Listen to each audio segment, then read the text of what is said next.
Que a paz do Senhor esteja sobre sua vida. Hoje, seguimos com nosso estudo do livro do profeta Jeremias, chegando ao capítulo 13. Este capítulo é marcado por uma linguagem simbólica e profética profunda, onde Deus usa uma figura concreta, um cinto de linho, para ilustrar a condição espiritual de Judá. O Senhor ordena que Jeremias compre, use e depois esconda esse cinto junto ao rio Eufrates, e ao resgatá-lo, o encontra danificado, imprestável. A mensagem por trás disso é clara. O povo de Deus, que fora criado para estar junto dele como um cinto junto à cintura de um homem, havia se corrompido por causa da soberba, da idolatria e da obstinação do coração. Deus, por meio dessa parábola visual, comunica que Judá foi formada para a glória, louvor e honra do seu nome, mas tornou-se inútil por causa da rebelião.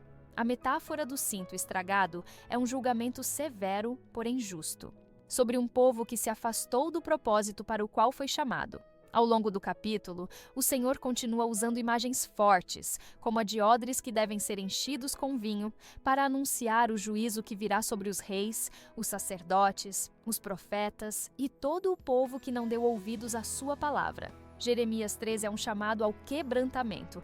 O profeta chora pelo povo e o próprio Deus, em sua santidade, declara que a soberba de Judá será abatida. Aqueles que deveriam dar exemplo se embriagaram em sua própria altivez. No fim do capítulo, a pergunta de Deus ressoa com força: pode o etíope mudar a sua pele ou o leopardo as suas manchas? Revelando que, sem transformação interior, o pecado continuará a reger a conduta do povo. O Senhor não deseja simplesmente reformar comportamentos, mas transformar corações. E essa transformação só ocorre quando há arrependimento genuíno e retorno à aliança com Deus. Prepare-se para mergulhar em uma mensagem carregada de simbolismo, mas profundamente atual. Que neste estudo possamos examinar nosso próprio coração à luz da palavra e permitir que o Espírito Santo nos molde conforme a vontade do Senhor. Agora, convido você a acompanhar comigo a leitura do capítulo 13 do livro do profeta Jeremias. Assim me disse o Senhor: vai e compra um cinto de linho e põe-no sobre os teus lombos, mas não o coloques na água. E comprei o cinto, conforme a palavra do Senhor, e o pus sobre os meus lombos. Então me veio a palavra do Senhor pela segunda vez, dizendo: toma o cinto que compraste e que trazes sobre os teus lombos, e levanta-te. Vai ao Eufrates e esconde-o ali na fenda de uma rocha. E fui, e escondi-o junto ao Eufrates, como o Senhor me havia ordenado. Sucedeu, ao final de muitos dias, que me disse o Senhor: levanta-te, vai ao Eufrates e toma dali o cinto que te ordenei que o escondesses ali. E fui ao Eufrates, e cavei, e tomei o cinto do lugar onde o havia escondido, e eis que o cinto tinha apodrecido, e para nada prestava. Então veio a mim a palavra do Senhor, dizendo: assim diz o Senhor: do mesmo modo farei apodrecer a soberba de Judá e a muita soberba de Jerusalém. Este povo maligno, que recusa ouvir as minhas palavras, que caminha segundo a dureza do seu coração e anda após deuses alheios para servi-los e inclinar-se diante deles, será tal como este cinto que para nada presta. Porque como o cinto está pegado aos lombos do homem, assim eu liguei a mim toda a casa de Israel e toda a casa de Judá, diz o Senhor, para me serem por povo e por nome e por louvor e por glória, mas não deram ouvidos. Portanto, dize-lhes esta palavra: assim diz o Senhor Deus de Israel: todo o odre se encherá de vinho, e dir-te-ão: porventura não sabemos nós muito bem que todo o odre se encherá de vinho? 13. Mas tu dize-lhes: assim diz o Senhor: eis que eu encherei de embriaguez a todos os habitantes desta terra, e aos reis da estirpe de Davi, que estão assentados sobre o seu trono, e aos sacerdotes, e aos profetas, e a todos os habitantes de Jerusalém. E lhes farei em pedaços, atirando uns contra os outros, e juntamente os pais com os filhos, diz o Senhor. Não perdoarei, nem pouparei, nem terei deles compaixão, para que não os destrua. Escutai e inclinai os ouvidos. Não vos ensoberbeçais, porque o Senhor falou. Dai glória ao Senhor vosso Deus, antes que venha a escuridão e antes que tropecem vossos pés nos montes tenebrosos. Antes que, esperando vós luz, Ele a mude em sombra de morte e a reduza à escuridão. E, se isto não ouvirdes, a minha alma chorará em lugares ocultos por causa da vossa soberba. E amargamente chorarão os meus olhos, e se desfarão em lágrimas, porquanto o rebanho do Senhor foi levado cativo. Dize ao rei e à rainha: humilhai-vos e assentai-vos no chão, porque já caiu todo o ornato de vossas cabeças, a coroa da vossa glória. As cidades do sul estão fechadas, e ninguém há que as abra. Todo o Judá foi levado cativo, sim, inteiramente cativo. Levantai os vossos olhos e vede os que vêm do norte. Onde está o rebanho que se te deu, o rebanho da tua glória? Que dirás quando ele te castigar porque os ensinaste a serem capitães e chefes sobre ti? Porventura não te tomarão as dores, como a mulher que está de parto. Quando, pois, disseres no teu coração: por que me sobrevieram estas coisas? Pela multidão das tuas maldades se descobriram as tuas saias, e os teus calcanhares sofrem violência. Porventura pode o etíope mudar a sua pele, ou o leopardo as suas manchas. Então podereis vós fazer o bem, sendo ensinados a fazer o mal. Assim os espalharei como o restolho, que passa com o vento do deserto. Esta será a tua sorte, a porção que te será medida por mim, diz o Senhor, pois te esqueceste de mim e confiaste em mentiras. Assim também eu levantarei as tuas saias sobre o teu rosto, e aparecerá a tua ignomínia. Já vi as tuas abominações, e os teus adultérios, e os teus rinchos, e a enormidade da tua prostituição sobre os outeiros no campo. Ai de ti, Jerusalém! Até quando ainda não te purificarás? O capítulo se inicia com uma ordem peculiar de Deus ao profeta. Vai e compra para ti um cinto de linho, e põe-no sobre os teus lombos, e não o metas na água. O cinto de linho, peça íntima e importante na vestimenta de um homem, representa algo que deveria estar próximo, em contato direto com o corpo. Na simbologia bíblica, o cinto está ligado à firmeza, à verdade e à disposição para o serviço. Aqui, ele ilustra o relacionamento entre Deus e o seu povo. Algo próximo, puro e com função específica. Jeremias obedece sem hesitar, colocando o cinto conforme foi instruído, demonstrando a sua sensibilidade em seguir até mesmo ordens que parecem estranhas. A segunda ordem é ainda mais incomum. Toma o cinto que compraste, que está sobre os teus lombos, e levanta-te, e vai ao Eufrates, e esconde-o ali na fenda de uma rocha. O deslocamento até o Eufrates não era simples. Envolvia esforço, distância e simbolismo. O rio Eufrates era um marco geográfico importante, representando as nações poderosas ao redor de Israel, especialmente a Babilônia. Ao esconder o cinto ali, Deus está dizendo que o povo que deveria estar junto dele seria afastado, levado cativo, ocultado por suas próprias escolhas e alianças com os impérios ao redor. Após muitos dias, o Senhor manda Jeremias voltar ao local e retirar o cinto. Ao encontrá-lo, o profeta vê que o cinto se tinha apodrecido e para nada prestava. A imagem é chocante. Algo que foi criado para estar ajustado ao homem, agora se tornou inútil. Esse é o estado espiritual de Judá. O povo que for escolhido para andar em comunhão com Deus, refletindo sua glória e justiça, corrompeu-se a tal ponto que sua condição se tornou como um cinto estragado, sem propósito, sem utilidade espiritual, sem valor diante da aliança. O afastamento do Senhor não é neutro, ele produz degeneração, perda de identidade e ruptura com o propósito original. Deus então interpreta a visão. Assim farei apodrecer a soberba de Judá e a muita soberba de Jerusalém. O cinto simboliza a relação quebrada, mas o que o apodreceu foi a soberba. A confiança em si mesmos, na religião externa, nas alianças políticas e nas riquezas materiais fez com que o povo se afastasse da fonte da vida. Essa corrupção não é apenas moral, mas espiritual. A soberba endurece o coração, impede o arrependimento e leva o povo a ignorar a palavra de Deus, mesmo quando ela é proclamada com clareza. A explicação que o Senhor dá ao símbolo do cinto é clara e profunda. Porque como o cinto se apega aos lombos do homem, assim fiz apegar-se a mim toda a casa de Israel e toda a casa de Judá. Deus revela que seu propósito para com o povo era de proximidade e intimidade. Eles foram chamados para estar apegados a Ele, assim como um cinto está ajustado ao corpo. Mas o afastamento voluntário, motivado pela soberba e idolatria, os transformou em algo inútil, espiritualmente apodrecido. O problema não estava na origem da aliança, mas na disposição do povo em se desviar do seu propósito. O Senhor diz que esse povo foi formado para ser para mim por povo, e por nome, e por louvor, e por glória. Essa afirmação é impressionante. O povo de Deus não foi escolhido aleatoriamente, mas com o objetivo de refletir sua glória entre as nações. A identidade de Israel estava intimamente ligada ao nome do Senhor. Eles deveriam ser o testemunho vivo da fidelidade, da justiça e da santidade de Deus. Mas, como o texto lamenta, eles não deram ouvidos. O povo ouviu os profetas, mas não escutou com o coração.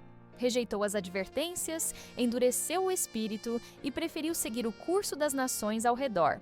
O capítulo, então, muda para outro símbolo: os odres de vinho. Deus ordena que se diga ao povo: todo odre se encherá de vinho. A expressão pode parecer uma frase óbvia, mas tem um peso profético. O povo a tomava como um provérbio popular, talvez até com um tom de ironia. Mas o Senhor dá novo significado à frase, dizendo: eis que encherei todos os habitantes desta terra, com embriaguez. Aqui, a embriaguez não é literal, mas símbolo da confusão, do juízo e do descontrole que virão sobre Judá. Eles serão como homens embriagados, incapazes de discernir o caminho, tropeçando em suas próprias decisões. A consequência é anunciada: e despedaçá-los-ei uns contra os outros, assim os pais como os filhos juntamente, diz o Senhor. Não pouparei, nem terei piedade, nem me compadecerei de os destruir. Essas palavras, ainda que duras, não são precipitadas. Deus advertiu repetidamente. A misericórdia foi oferecida por gerações. Mas agora, a resistência obstinada à verdade exige resposta. O vinho da ira será derramado e o caos social, político e espiritual tomará conta de uma nação que se embriagou com sua própria vaidade e esqueceu aquele que a fez santa. A sequência do texto mostra que o juízo anunciado não é algo automático, mas ainda precedido por um apelo insistente ao arrependimento. O Senhor diz: dize-lhes esta palavra. Assim diz o Senhor, Deus de Israel: todo odre se encherá de vinho. O uso repetido da imagem dos odres reforça a mensagem. O povo está prestes a experimentar os efeitos do seu afastamento. Mas ainda assim, Jeremias não apenas anuncia a destruição, ele clama com veemência: ouvi e atentai, e não vos ensoberbeçais, porque o Senhor o disse. A causa da queda, mais uma vez, é apontada com precisão: soberba. A advertência agora é direta: dai glória ao Senhor vosso Deus, antes que faça vir as trevas. A ordem é para que o povo se volte a Deus enquanto ainda há tempo. O convite à humilhação é também uma expressão de esperança. Se o povo reconhecer a soberania do Senhor e abandonar seus caminhos maus, a misericórdia pode prevalecer. Mas se persistirem na soberba, as trevas se tornarão inevitáveis. As imagens de escuridão e tropeço comunicam não apenas um juízo físico, mas uma cegueira espiritual. Quando se rejeita a luz da verdade, resta apenas a confusão do pecado. Jeremias fala como alguém que sente na carne a dor do juízo iminente. Ele diz: se não o ouvirdes, a minha alma chorará em segredo por causa da vossa soberba, e os meus olhos chorarão amargamente e se desfazerão em lágrimas. O profeta não é um mensageiro frio. Ele chora. Chora não apenas pelas consequências visíveis, mas por ver o povo se distanciando do propósito eterno de Deus. Sua alma se quebra por ver que a correção é necessária, porque o arrependimento foi rejeitado. O ministério de Jeremias é profundamente marcado por esse espírito de intercessão. Ele sente a dor do povo e a dor de Deus. Em seguida, o profeta é instruído a falar diretamente ao rei e à rainha-mãe. Humilhai-vos e assentai-vos, porque caiu da vossa cabeça a coroa da vossa glória. Os governantes também são chamados ao arrependimento. A queda não será apenas do povo comum, mas da liderança que conduziu a nação à vaidade e à idolatria. A coroa, símbolo de honra e autoridade, será tirada. A soberania humana que se opõe à soberania divina está destinada à ruína. E o chamado ao arrependimento é urgente. Humilhai-vos antes que o Senhor o faça com mão forte. A queda da liderança é apenas o início da devastação que se aproxima. O profeta continua descrevendo o avanço do juízo com palavras que tocam profundamente. As cidades do sul estão fechadas e ninguém há que as abra. Toda Judá foi levada cativa, inteiramente cativa. A imagem é de completo colapso. As cidades que antes representavam proteção e organização agora estão vazias, silenciosas, sem força para resistir. A repetição do termo inteiramente cativa enfatiza que não restará espaço para fuga. O juízo será total. O povo que se afastou voluntariamente de Deus será forçado a sair da terra prometida, não por escolha, mas por coerção. O Senhor então ordena: levantai os olhos e vede os que vêm do norte. A direção do norte aponta para a Babilônia, instrumento do juízo divino. Deus pergunta: onde está o rebanho que te foi confiado, o teu formoso rebanho? Essa pergunta é feita diretamente à liderança, aos que deveriam pastorear o povo com justiça. Mas ao invés de guiarem em fidelidade, permitiram que o rebanho se perdesse entre os ídolos, as alianças com nações pagãs e a falsa sensação de segurança. Agora, Deus confronta: onde estão aqueles que te foram confiados? O rebanho foi disperso porque o pastor falhou. Segue então outra pergunta impactante: que dirás quando ele te castigar? O ele aqui se refere ao invasor, ao instrumento de Deus para a correção. A resposta não é dada, pois ela não existe. Quando Deus decide agir em juízo, toda justificativa humana cai por terra. O profeta então afirma: talvez dirás no teu coração: porventura não me sobrevêm estas coisas porque eu te desprezei? É como se o próprio povo começasse a reconhecer, ainda que tardiamente, a raiz do problema: o desprezo ao Senhor. A arrogância deu lugar ao medo, mas o arrependimento já é tardio. A oportunidade foi oferecida por tanto tempo, mas rejeitada com insistência. Jeremias continua com uma imagem forte: acostumaste-te ao mal. Assim como alguém acostuma-se com uma roupa ou um hábito, o povo se acostumou com o pecado. Já não havia mais sensibilidade espiritual. A consciência estava cauterizada. Por isso, o profeta traz uma pergunta retórica que se tornou emblemática: pode o etíope mudar a sua pele ou o leopardo as suas manchas? A ideia aqui não é de impossibilidade de perdão, mas de revelação de um estado espiritual tão arraigado que a mudança parece humanamente impossível. E de fato, sem o agir de Deus, é. O capítulo se conclui com uma declaração contundente sobre a condição irremediável do povo diante do juízo. Assim os espalharei como a palha que passa com o vento do deserto. A palha, leve, sem raiz, sem peso, é facilmente levada por qualquer brisa.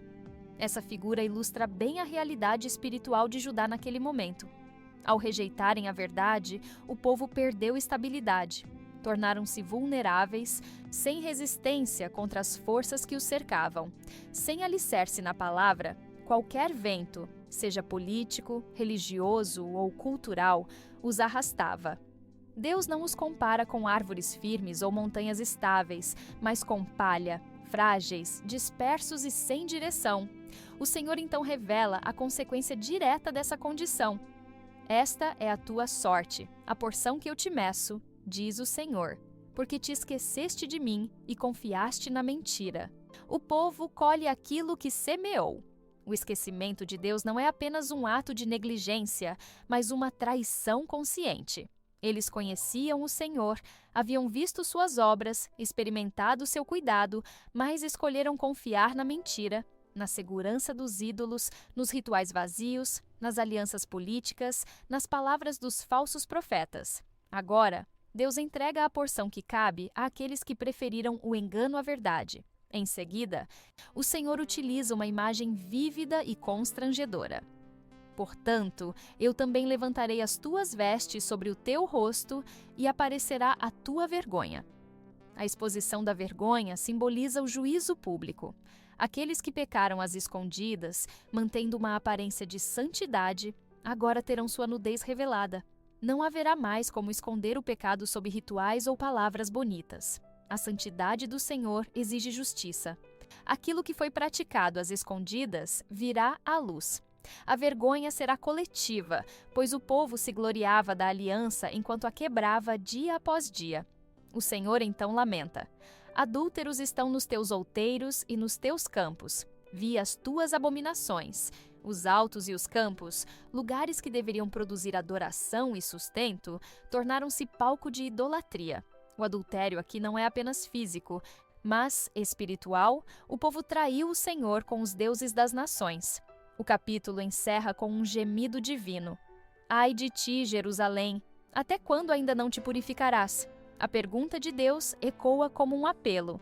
Mesmo diante do juízo, ainda há um clamor por arrependimento. O desejo do Senhor é ver seu povo purificado, restaurado, voltando à santidade. Agora, convido você para uma breve oração. Senhor, meu Deus e Pai, te agradecemos por mais uma vez nos confrontares com a tua palavra.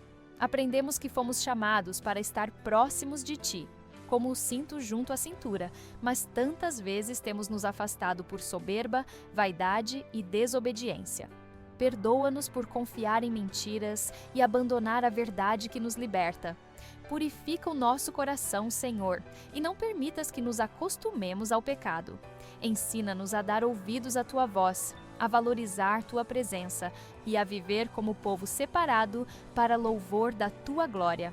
Em nome de Jesus Cristo, nosso Senhor e Salvador, oramos e agradecemos. Amém. Agradecemos pela sua presença aqui neste canal de estudo, onde vimos o capítulo 13 de Jeremias. Prepare-se para nosso próximo estudo, que será o capítulo 14. Se esta mensagem tocou o seu coração, compartilhe-a com aqueles que precisam ouvir sobre o amor, a justiça e a soberania de Deus.